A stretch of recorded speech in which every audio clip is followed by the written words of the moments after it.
Hey, welcome to Integrative Preparedness. I'm Steve Smith. I'm going to make this one for Patreon only, at least for a while. I don't know if I'll put it over on YouTube later on or not, but for now it's going to be Patreon.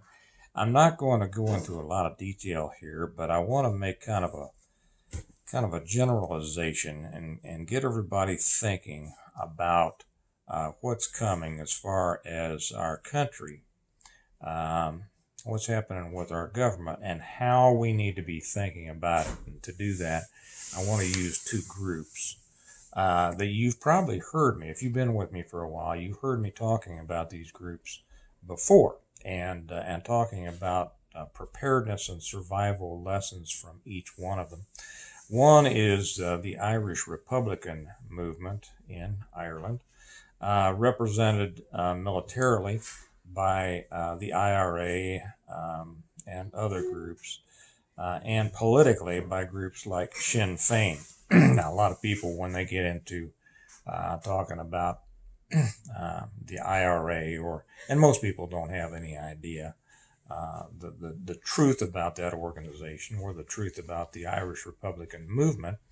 Uh, but they just think the IRA is kind of a monolithic situation. Actually, there's a number of groups under that umbrella. There's the provisional IRA, the real IRA, the continuity IRA, I think there's a new group now. I forget what I think they're calling themselves the original IRA.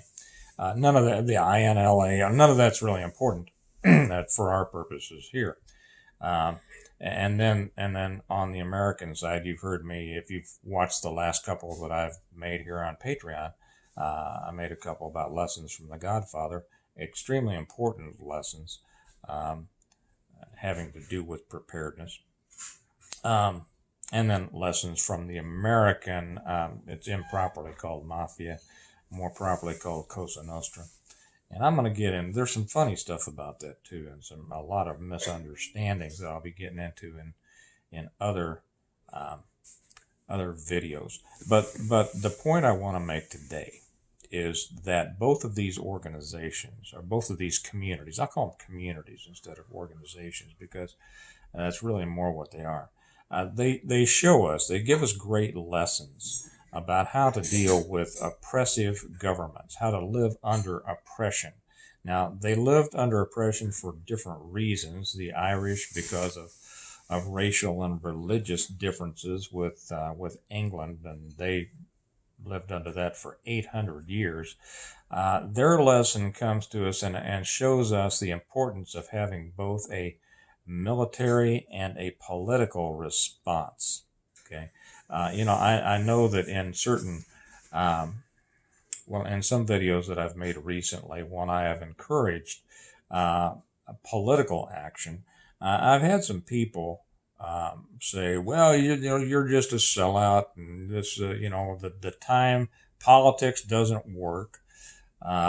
We've tried that. Voting doesn't work, and it's time to go beyond that and do other things." And you know what I'm talking about with the other things. Those people are extremely simplistic, and I notice that they don't ever do any of it. They do a lot of talking and not a lot of doing. And we've all known plenty of those people, haven't we? That's ignorant thinking, because every solution is a political solution. Now, sometimes it's brought about by military action, but in the end, it's always a political solution.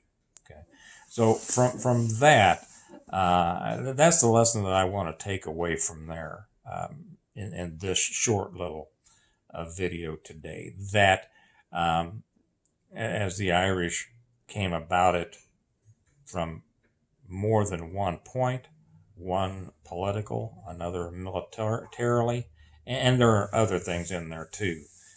Maybe I'll get into later. We'll see.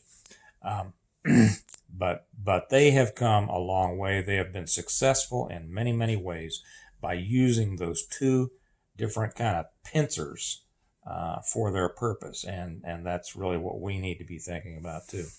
I am not suggesting military action here. That's not at all what I'm suggesting, lest anybody misunderstand. I am suggesting the importance of all avenues and trying to reach a political solution. Okay. And the ways that we'll be delving into that more in the future will not be the military, will not be the use of force. It will be the ways that they were able to function as families and communities under oppression. These are lessons that we very possibly are going to have to learn and become good at. When we come back over to America, when we look at Cosa Nostra, and I'll say something funny right here. Some future video, I'll probably explain why I left law enforcement and why at the end, and I was attached to a federal organized crime task force, and why I told them when I left that I had more respect for the people we were apparently, supposedly, trying to make cases on than I did for the federal government trying to make cases on them. Maybe I'll get into that someday, but I'll just let that lay there. But an indication of how little federal law enforcement at that time had an understanding of organized crime, what they called organized crime, and I will argue against that to a great extent.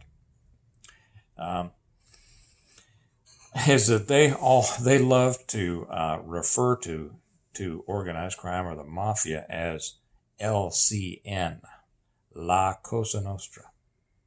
Now, Cosa Nostra means our thing, and La means the in Italian. Okay, so to say La Cosa Nostra is like saying the our thing, and I used to just laugh and the guy and a lot of the people in that task force, they didn't realize they were being laughed at by the very people they were investigating, who they realized that because federal law enforcement didn't have an understand. I mean, they were saying this the our thing, showed that they didn't have an understanding of it. This was one of the reasons that they were able to be so successful, because when you have an oppressive machine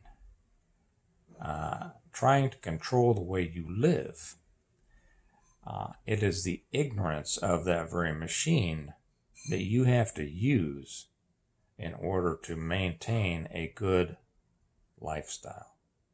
Okay, so I wasn't going into details on this, but my main purpose for this one is simply to say that we are probably heading towards greater oppression from our government.